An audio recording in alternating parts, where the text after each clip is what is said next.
the welcome. Nice to see some old friends present today, and thank you to everyone for joining this occasion. Well, the presentation that I'm going to offer today is based on an essay which came from the work that I did at my last post that Martin just mentioned at the World Council of Churches, and it was published in the latest edition of their journal, Current Dialogue.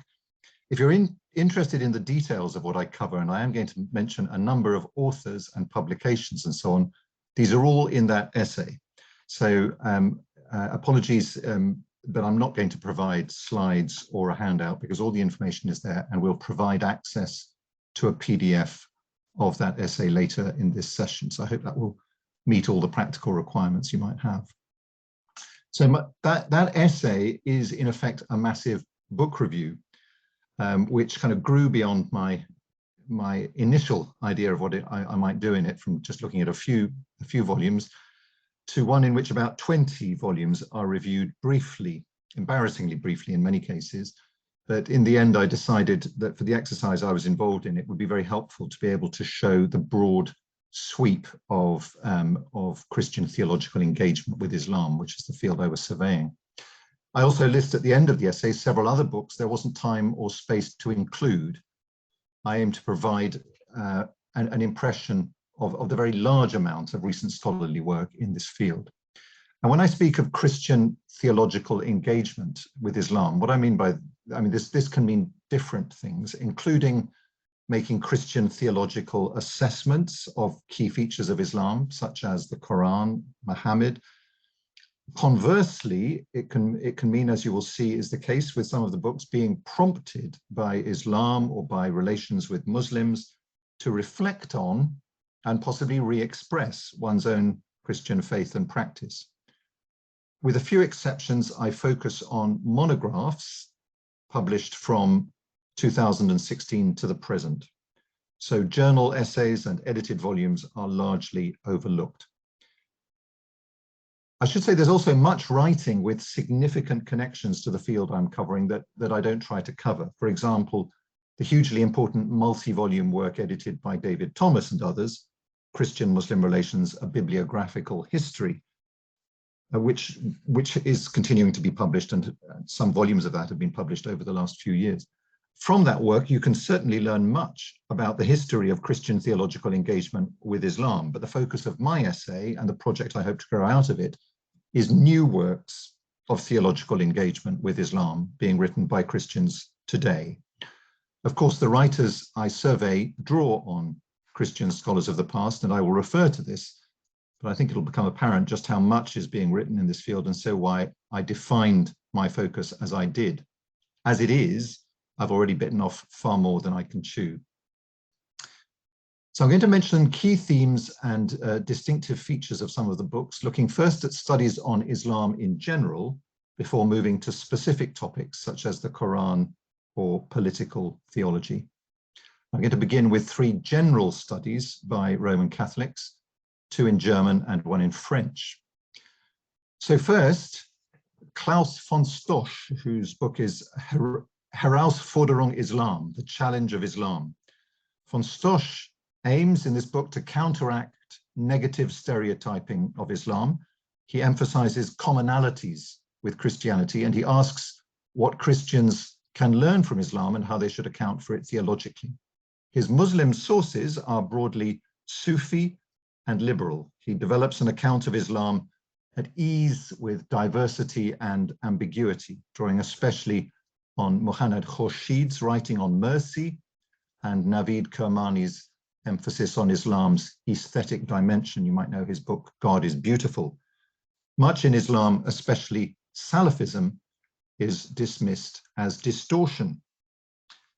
For von Stosch, the revelation of God in Christ does not prevent Christians acknowledging that the Quran mediates revelation and that Muhammad was a prophet.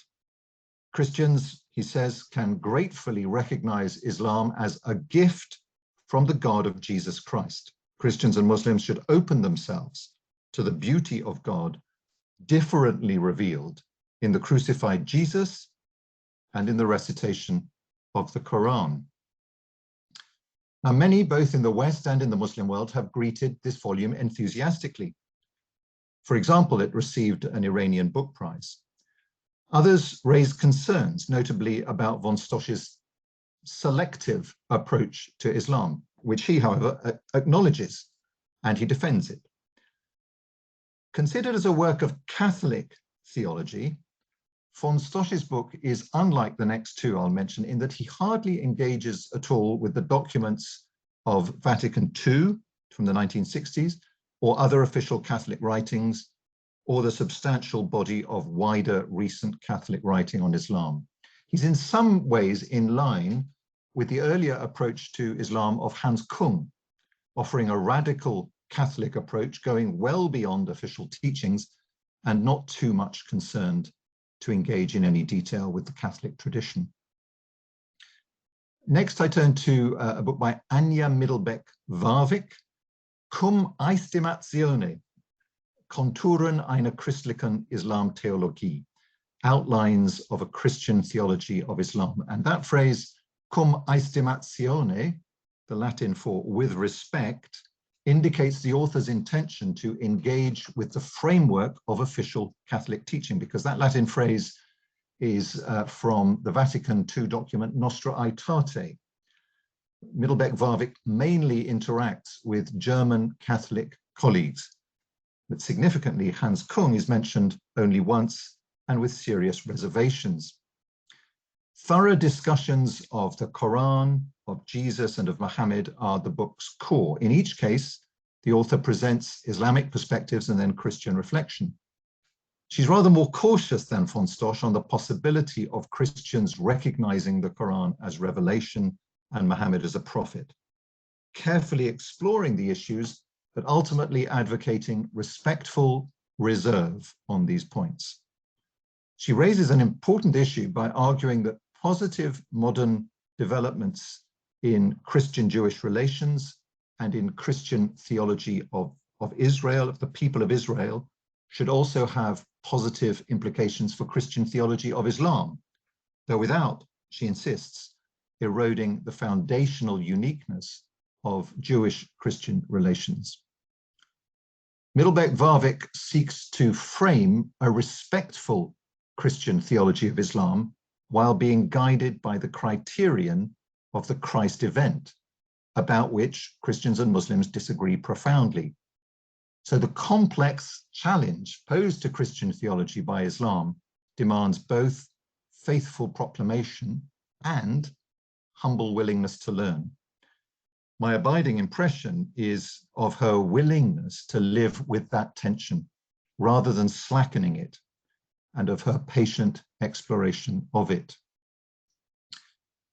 And then finally, of these three works by Catholic scholars, from Michel Younes, a scholar of Lebanese origin teaching at Lyon University in France, his work Les Approches Chrétiennes de l'Islam, Christian Approaches to Islam. Younes presents a mediating approach similar in some respects to Anja Middelbeck-Warwick's, although he more explicitly and he more systematically seeks a middle way between, on the one hand, maximalist and on the other hand, minimalist Catholic stances, respectively emphasizing commonality and, on the other hand, fundamental difference between Islam and Christianity. He charts approaches right across that spectrum, and he's really trying quite intentionally to seek a middle way. He refers much more than von Stosch, and I think also a bit more than Middelbeck-Warwick, to Vatican documents such as Dialogue and Proclamation and the important 2000 declaration Dominus Jesus. While Middelbeck-Warwick focuses largely on German scholarship, Younes engages predominantly with French and Francophone Arab Catholic scholars such as Massignon, Anavati, Bormans, and Jomier. Interestingly, while von Stosch and Middelbeck-Warwick scarcely acknowledge recent revisionist historical scholarship on Islamic origins, the last 40 years or so downstream of Wansborough et al., Younes takes such scholarship seriously. He doesn't say a great deal about it, but he does note that this will certainly impact Christian reflection on Islam. Also notable is that in contrast to Middelbeck-Warwick, Younes says relatively little about Jewish-Christian relations, but significantly more about Islam's relationship to politics. And I think that contrast may reflect the influence of the different contexts of Christian reflection in Germany for Middelbeck-Warwick and in the Middle East, where Younes has his origins. Younes describes the range of Catholic attitudes to Islam candidly. For example, while some French Catholic bishops support efforts to convert Muslims, others see the church's mission quite differently. Younes's middle way implies recognition of some truth at both extremes, or in Middelbeck-Warwick's terms, approaching Islam with respect, but without diluting the Christian faith. While mentioning recent Catholic approaches, I do mention some publications, I can't go into them in detail now, but which attest to the continuing influence of earlier generations of French Catholic scholars, such as very important Louis Massignon, also Jacques Jaumier. I also mention Jesuit scholar Daniel Madigan, who I know has worked with you to some extent at CMCS in recent years. Dan Madigan has published many essays, but not a monograph in recent years. And one much noted essay on John's Gospel in Christian-Muslim dialogue came, I believe, out of a collection of essays that emerged from your work here at CMCS. His essays are, I think, a very significant corpus of material in this field. And the book on which he's working, A Word in Common, Christian Theology in Conversation with Islam, is eagerly awaited. Turning to works by Protestant Christians, another German scholar, Ralph Wustenberg, focuses on Al-Ghazali in a book translated into English as Islam as Devotion. This originated in an extended visit he made to the Cambridge Muslim College, where he was encouraged by Muslim scholar Tim Winter to read Al-Ghazali on love. And Wustenberg writes that he found much to challenge his preconceptions about Islam's understanding of God through this exposure to Al-Ghazali. He's especially struck by many parallels in Islam to themes in his own Reformed tradition. He brings key themes in Al-Ghazali, such as providence, divine and human agency, law, sin, forgiveness, gratitude, and trust. All of these he brings into dialogue with Christian theologians, notably Calvin and also Dietrich Bonhoeffer. Wustenberg tends to emphasize commonalities more than difference and to challenge Christian negativity about Islam. So his approach in that respect is broadly similar to von Stosch's. They both, interestingly, align themselves with an approach known as comparative theology. And after all the emphasis on commonality, it's also striking that at the ends of their books, each of them note that Christian conviction about God's self-giving in Christ is in the end an area of irreducible difference between the faiths. So it's not that they don't mention difference at all, but it comes quite eloquently, but very much at the end, with the main emphasis of their books being on commonality. Turn next to a British author with Richard Sudworth and his book Encountering Islam, Christian-Muslim Relations in the Public Square. The author aims to explore the Church of England's account of Islam and how it configures space for Islam in the public realm. But political theology only in fact becomes the main focus in Sudworth's final chapter. After a wide panorama of the history of Christian approaches to Islam, he turns to specifically Anglican approaches. The two final chapters focus on Bishop Kenneth Cragg and former Archbishop Rowan Williams, looking first at their broader theology and then analyzing their political theology in dialogue with Islam. This study will clearly be of particular interest to Anglicans, but much here is of wider interest than that. Like Anja Middelbeck-Warwick, Sudworth is one of the few authors I cover who emphasize the need for careful reflection on the relationship between Christian theologies of Judaism and Christian theologies of Islam. I think probably the most significant evangelical publication I cover in my essay is Martin Akkad's book, Sacred Misinterpretation, Reaching Across the Muslim-Christian Divide. Akkad writes from personal experience of Muslim-Christian conflict in his native Lebanon, where he's involved in peace and reconciliation initiatives alongside academic work. But rather than combining this emphasis on the practical with a downplaying of theology, as often happens, he focuses on precisely the theological questions over which Muslims and Christians have traditionally disagreed, while seeking to reach across the Christian-Muslim divide rather than widening it. Akkad addresses key theological topics in Christian-Muslim dialogue: God, Jesus, the Bible, Muhammad, surveying discussions in tafsir and other classical Muslim texts, clarifying historical deadlocks over key doctrines, and finally proposing approaches towards a renewed Christian theological discourse in dialogue with Islam. I find it interesting to compare Martin Akkad with Anya Middelbeck-Warwick and Michel Younes, the Catholic authors I mentioned earlier. Despite the differences between his evangelical and their Catholic approaches, there is an underlying similarity in their varied attempts to find a balanced middle way.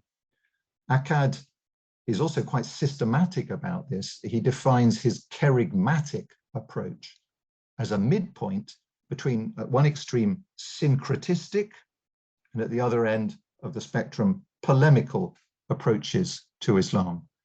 Akkad's work contributes substantially to the development of reflection on Islam that is both irenic and distinctively evangelical. His expertise in the Arabic sources and his Middle Eastern perspective make his work a valuable, very significant resource, especially, I think, for Western evangelicals. And another substantial evangelical contribution comes from CMCS's own Ida Glaser, thinking biblically about Islam, Genesis, Transfiguration, Transformation. Ida draws on recent scholarship, but addresses a wide readership with much use of personal stories and questions to prompt reflection. Within Ida's emphasis on the Bible as framing Christian engagement with Islam, she pays particular attention, in a way that I found very refreshing, to the transfiguration narrative. She notes many differences between the Bible and the Quran, but she challenges negative Christian views of Islam consistently, and she resists simplistic explanations. She writes at one point, "There can be no single answer to how Christians should think about Islam. Christian approaches to Islam should be characterized by faithfulness to Christ and the way of the cross, but also by penitence and by openness to complexity." So that was the survey then of some works by Christian scholars, Catholic and Protestant, evangelical, which were relating to Islam as a whole, not focusing on a specific topic within Islam. I'm now going to look at Christian works of theological engagement with specific aspects of Islam, and I'll start with two books on the Quran by Catholics, then some books on the Quran by evangelicals. In his huge volume, The Quran and the Bible, Gabriel Said Reynolds focuses not on the history of the reception of the Quran by Muslims, but on the context from which the Quran emerged. So he's concerned with what lies behind the Quran historically, rather than what the Quran gives rise to, its outworkings in interpretation and in Muslim life. In this book, he builds on his many earlier publications on the origin of the Quran in a world familiar with Jewish and Christian scriptures and post-scriptural traditions as well from the intervening centuries. Reynolds emphasizes the Quran's apologetic and polemical stance, often reshaping earlier scriptural material in light of its own theology. For Reynolds, this process is more complex than is often assumed, I think, particularly by Christians. He emphasizes that Quran does not so much borrow from earlier texts as emerge from a religious culture in which Jewish and Christian traditions were discussed and elaborated.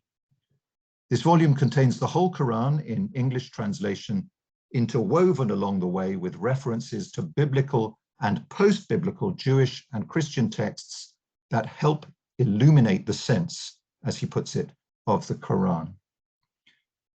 Reynolds sees himself as doing philological rather than theological work on the Quran, but I included his work as an example of the kind of revisionist approach to Islamic origins that Younes comments will inevitably shape Christian theological engagement with Islam.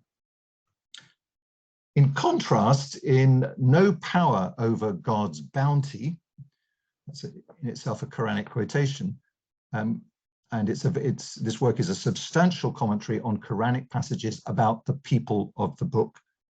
Pim Valkenburg, a scholar of Dutch origin, but teaching in the Catholic University of America in Washington, he takes the opposite tack from Reynolds. Valkenburg does not consider sources of these texts at all. He's not interested in that. Rather, he ponders Muslim interpretation of them before exploring parallels in the Bible and in Christian liturgy and theology.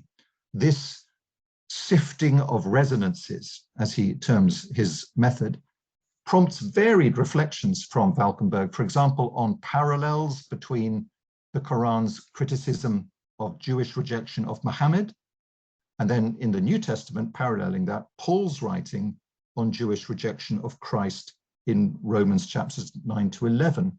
Valkenburg explores some interesting parallels there. He emphasizes the Quran's call to be open to the possibility that God may reveal God's guidance as God wishes.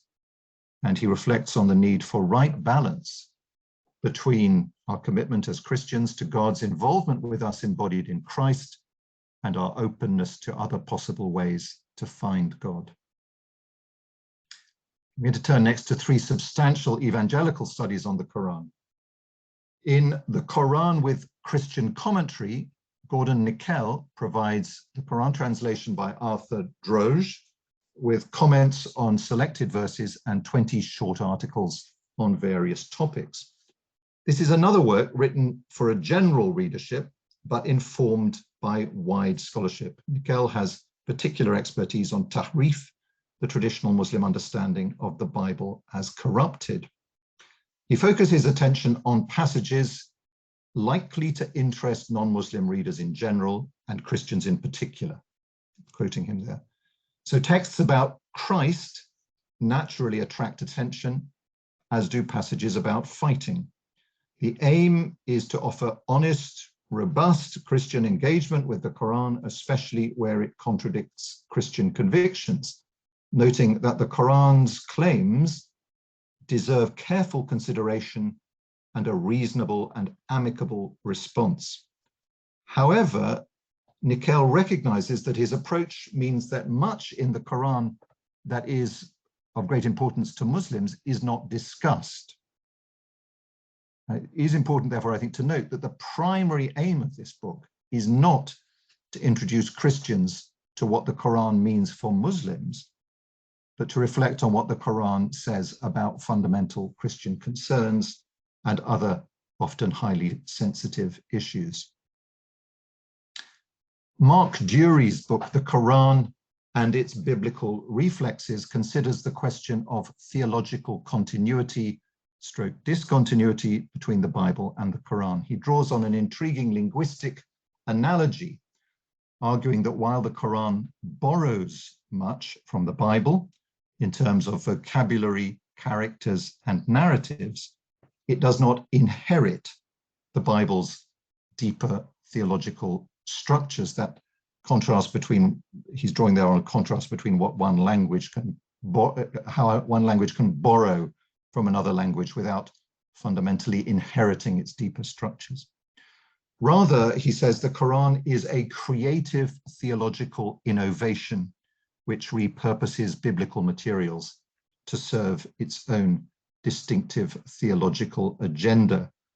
The phrase he returns to 2 or 3 times, I think, is that the Qur'an marches to the beat of its own drum. Now, Jiri does not explicitly state a Christian theological perspective on Islam, but his firm emphasis on theological discontinuity between the Bible and the Quran harmonizes with his criticisms in writing elsewhere of Christian approaches to dialogue that he sees as overstating commonality between Christianity and Islam. For example, in the work of Miroslav Volf, which he has reviewed very critically. Now, some Christians I know will regret Jiri's emphasis on difference. Others will see it as refreshingly clear and honest.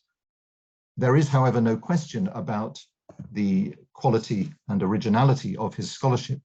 There's a review on the back, or a commendation by Nikolai Sinai, your local professor there in Oxford, who I don't believe has any personal view on the internal Christian debate, but praises Jiri's book as sophisticated, innovative, and an essential scholarly contribution.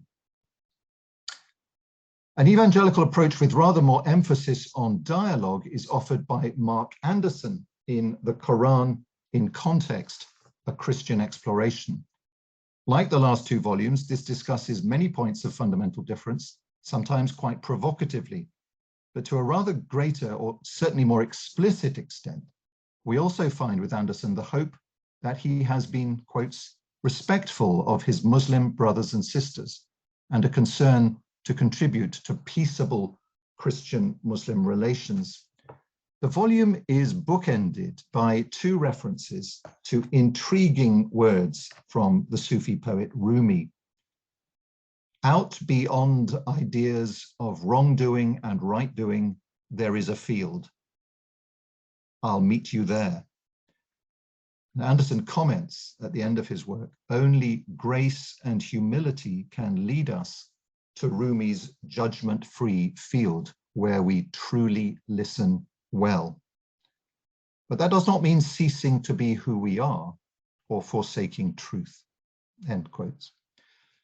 Anderson's excellently written book is also notable for a lucid, nuanced introduction to the complex scholarly debate over Islamic origins, and that alone makes this book well worth reading. I should also mention an important German publication, Gottes Wort und menschliche Sprache by Jesuit Tobias Specker, God's Word and Human Speech.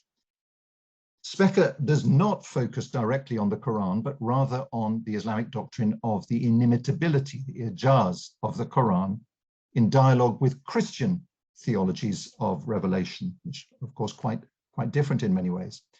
I confess I've not yet had the time to go deep into this hugely impressive study, which, because of its size at around 700 pages, will probably never be translated into English, I fear, but there is a rich resource here for readers of German.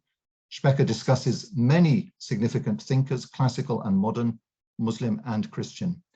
And an indication of the range of his study is that from the modern period, Specker discusses figures as diverse as the Islamist scholar Marta Said Qutb and the Iranian-German Navid Kermani, whom I mentioned earlier, whose work on ijaz has fascinated many Christians. This work, incidentally, is free to download on the publisher's website.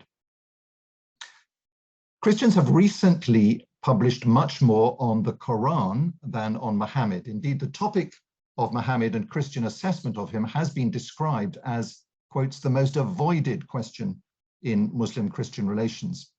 To be fair, in the books I mentioned earlier, von Stosch, Middelbeck, Warwick, Younes, and Akkad all include a section on Muhammad, but Muhammad has been the subject of relatively few scholarly monographs by Christians offering theological engagement. In that category, I would say that Kenneth Cragg's Muhammad and the Christian still remains by far the most significant, nearly 40 years after it was written. But in the recent years I'm reviewing, there has been one intriguing work of Catholic scholarship on Muhammad, Anna Morland's book, Muhammad Reconsidered.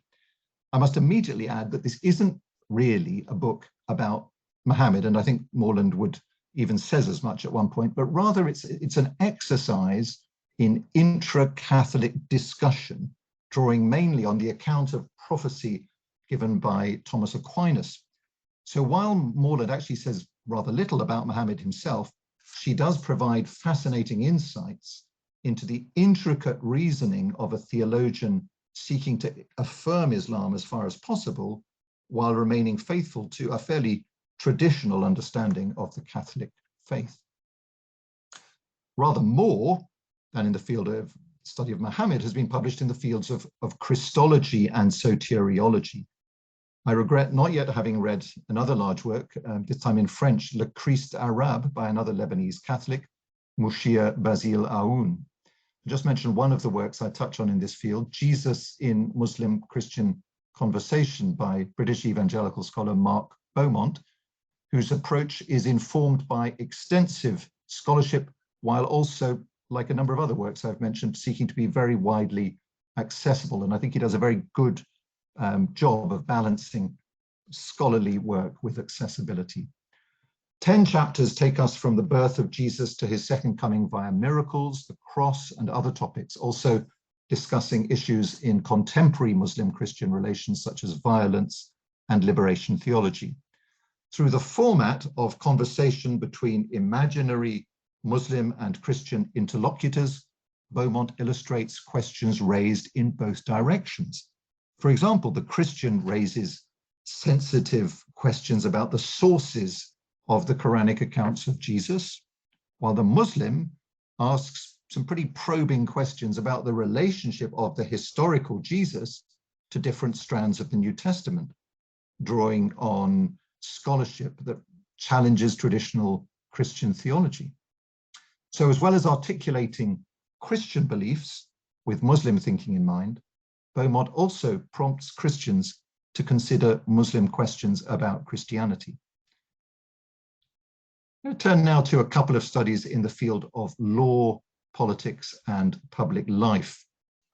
I believe Joshua Ralston gave a seminar on his book, Law and the Rule of God, a Christian Engagement with Sharia, in this very slot, a Zoom seminar with you here at CMCS a year or so ago. His starting point in this book is that Christian theologians have generally not taken Sharia seriously, with some hardly engaging at all, while others have addressed Islam but go too far towards either conciliation, one extreme, he mentions Hans Kung as an example of that, or confrontation. At the other extreme, he mentions John Milbank as an example of that. After noting salutary challenges posed by Muslim critiques of Christian thinking about law, Ralston traces Christian approaches to public law from the New Testament via Justin, Aquinas, and Luther, through to a substantial discussion of Karl Barth. And he develops a fascinating, complex argument that Barth's positive account of law as part and parcel of God's grace can be separated from Barth's famously anti-Islamic views and redeployed in ways that critique and go beyond Barth's shortcomings, issuing in an account of law as provisional and indirect witness to the divine rule in this present time between the times. I confess that was rather a complicated sentence. It is a rather complicated part of his book, and it is fascinating, I think, sometimes when scholars do, as Joshua Ralston does there, and in effect seeks to draw principles out of a very significant Christian theologian and in effect say to that theologian, actually, your theology points beyond what you yourself are saying. Whether or not Barth would recognize that is a very interesting question. Then, after surveying contemporary intra-Muslim debates about law, Ralston concludes by suggesting that his approach can serve as a basis for mutually challenging and enriching Muslim-Christian dialogue. His main concern is for Christian theology to attend to Islam and so reformulate itself more adequately. Ralston really wants Christians to have a higher theological view of law. That's really, I think, in a sense, the main driving concern. He is principally a Christian systematic theologian, but also extremely well-informed scholar of Islam. But he also raises questions for Islam.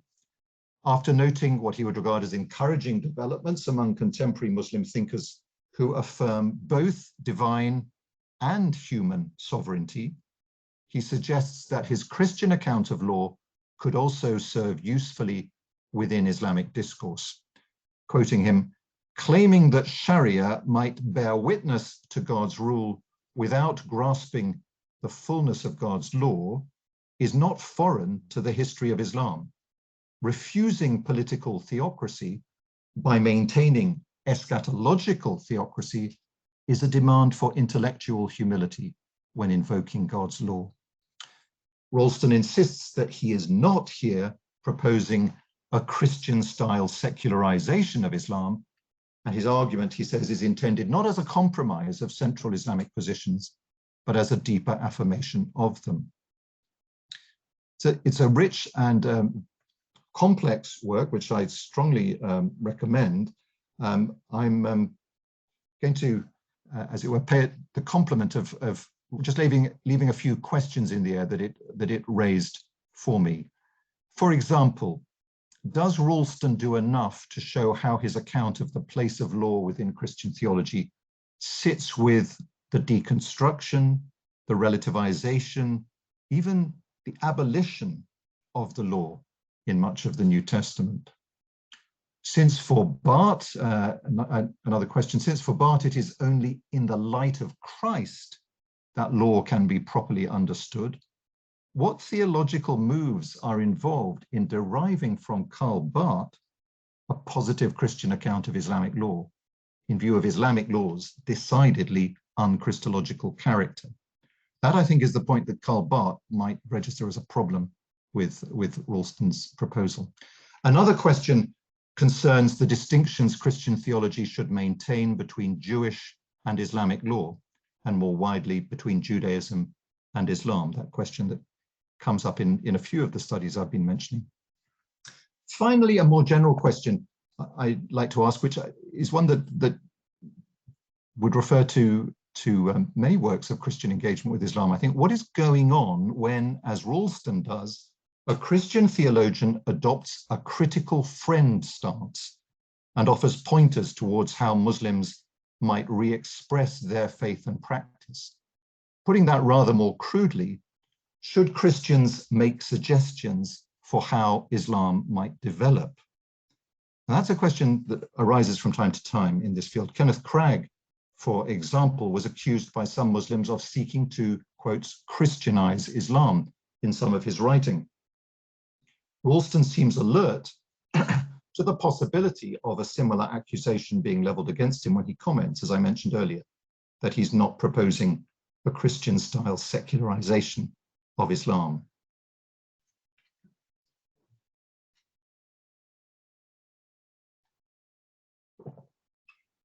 In his book, Christian Hospitality and Muslim Immigration in an Age of Fear, Matthew Kamink's approach has much in common with Ralston's. For both these Reformed theologians, encounter with Muslims should prompt deeper thought about Christian faith and practice. Both books are mainly about Christianity, but whereas Ralston includes substantial discussion of Islamic thought, Kamink hardly comments on Islam at all, focusing rather on Christian approaches to Muslims. To prompt American evangelicals to reflect on their attitudes to Muslims, Kamink explores the recent Dutch experience of Muslim immigration. He insists that evangelical Christians should embrace a pluralist vision of society, both in general, but also specifically in relation to Muslims, not despite their evangelical theological convictions, but because of them, since their faith affirms the sovereignty of Jesus Christ, not of Christians. Drawing on Kuyper and other Reformed theologians, Kamink emphasizes that the hospitable sovereignty of Christ, the vulnerable servant king, forbids Christian hegemony over others. Rather, it prompts Christians to contribute in diverse practical ways to the mosaic of Christian answers required if they are to live faithfully among Muslims. This is a scholarly, readable, and challenging contribution to Christian political theology's encounter with the living reality of Muslim communities. It might have struck you that I've so far mentioned books by Catholics and Protestants, but none by Orthodox scholars. My impression is that a key work in this field remains Andrew Sharp's Orthodox Christians and Islam in the Postmodern Age, which, however, was published in 2012, some years before the period my essay reviews. Sharp focuses on efforts from around 1975 to articulate Orthodox approaches to Islam and Muslim-Christian relations. He emphasizes the work of the current ecumenical patriarch, Bartholomew, Metropolitan George Chodor from Lebanon, Archbishop Anastasios Yannulatos in Albania, and Tariq Mitri, again Lebanese. An Orthodox colleague helpfully pointed out to me that these and other Orthodox theologians have more typically engaged with Islam, not through scholarly monographs, but through collections of essays and addresses. So perhaps Orthodox work in this field I'm surveying doesn't fit very well with the approach that I took. That said, I could not identify any such collections published in the recent years covered by my survey. Perhaps the most significant recent Orthodox work to note here is by Nicodemus Anagnostopoulos, who is based in London, I think, Orthodoxy and Islam, Theology and Muslim-Christian Relations in Modern Greece and Turkey. The author refers often to the framework established by the 1923 Treaty of Lausanne to address the situations of Orthodox and Muslim minorities in Turkey and Greece, respectively. He emphasizes difficulties faced by the Orthodox in Turkey, but also challenges the Church of Greece, especially about the needs of Muslim immigrants in Greece. Disappointingly, I'm afraid, he does not offer the theological engagement suggested by the title, but this study does provide very important material for an Orthodox political theology of religious freedom in the context of Christian-Muslim encounter. And for those interested in Orthodox approaches, I do also briefly mention in my survey some other works, notably from Russia. Turning to some concluding reflections, and I will be as brief as I can now, starting with some observations on the range of topics covered here, which of them are covered most, which less so, and which apparently hardly at all. There does seem to be an emerging interest in law, politics, and public life in the Christian-Muslim interface, a wide open field within the Christian study of Islam where the academic and the practical can be closely related. I certainly hope more Christian scholars will follow the lead in this field of Ralston and Kamink. There's no shortage of Christian scholarship on the Qur'an. An interesting question is why the Hadith, in contrast, receive so little attention, despite their great importance in Islam. As I mentioned earlier, Christians tend to write more about Jesus than about Muhammad in the Christian-Muslim interface. I mentioned that von Stosch and others all offer some discussion of, sorry, I didn't mention this, sorry, but turning to prayer and devotional life. That's another topic which I don't think there has been a major Christian study written on recently. I may be wrong. Two absences concerned me in the works I've surveyed. Firstly, although I've mentioned him once or twice myself, Kenneth Cragg, who admittedly is a significant topic in Richard Sudworth's book.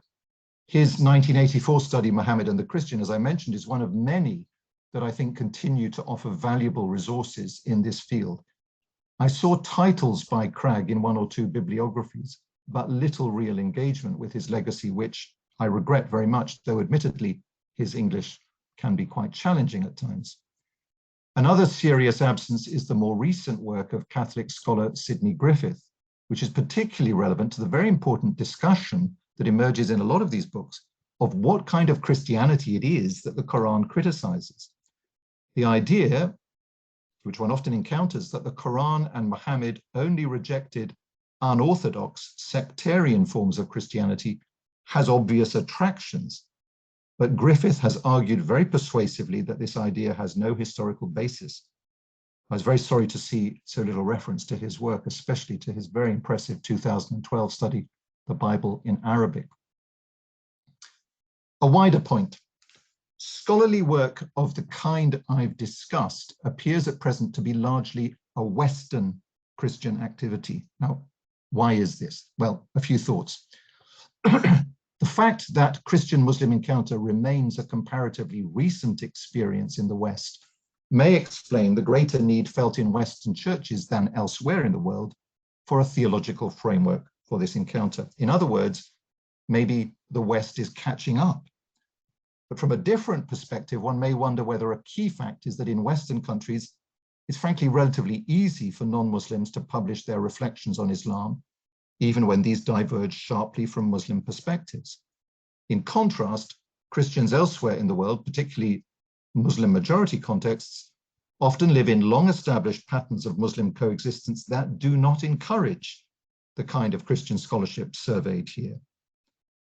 Another consideration may be that in some parts of the world, interreligious conflict and other urgent challenges may encourage the view that practically focused approaches to Christian-Muslim relations are a greater priority than the kind of academic theological reflection considered here, which may seem like too much of a luxury. Another issue may simply be the question of funding for this kind of scholarship. Does it matter that scholarship of the kind I survey here is being produced very largely by Western Christians? Well, if it's worth doing, then I would suggest the contribution of a wider range of Christians from around the world is clearly desirable. How that might be achieved deserves some consideration. A final point concerns the need for more joined up thinking, and in two respects. Firstly, Christian theological engagement with Islam requires knowledge of both Christianity and Islam. Now, while all would aspire after some degree of competence in both traditions, the primary expertise of some of the scholars discussed here is in Christian theology, while for others, it's in Islamic studies. For the Church's task of theological engagement with Islam, I'm using the word church there in the general sense, I'm not talking about the Church of England or any specific church, but for the Christian task of theological engagement with Islam to be carried out as effectively as possible, both types of expertise are clearly needed. The further anyone goes in this field, the more likely they are to feel their inadequacy as individuals to do justice to the apparently infinite demands of the two religions on their understanding. There is a need for mutual respect and support to develop fruitful cooperation between bearers of these two forms of expertise among Christian scholars. More joined up thinking is also desirable between scholars working in various contexts and Christian traditions, often with very different theological convictions and perspectives on Islam. Of the authors reviewed, I guess that many are frankly unaware of several of the others. Imagine for a moment gathering all these Christian scholars for a conference to learn about each other's work in the Christian-Muslim interface. I think that fairly regularly there would be considerable theological tension in the air. The reality is, of course, that most of us, most of the time, interact with colleagues with whose views we are broadly in sympathy. That's understandable, and it's often a practical necessity. But it's also important for Christians working in this, as in any other field, to go beyond their familiar comfort zones from time to time and learn about the experiences of Islam and theological perspectives on it of other Christians with whom they may have little contact. As with the desirability of the sharing of scholarly expertise that I just mentioned, so here also there is surely a need for greater mutual awareness and learning across various boundaries, including those of Christian traditions. Finally, before opening up to discussion, may I also say that I'm thinking about trying to do an annual update on this essay, this survey. I'm wondering about the best way to do this, in print or online or some combination of both. I'd be very interested now or in the future through email in any thoughts on this, and also very keen to hear from colleagues who publish anything relevant in this field or come across anything relevant. Do please let me know if you write or see anything relevant. Thank you very much for your attention.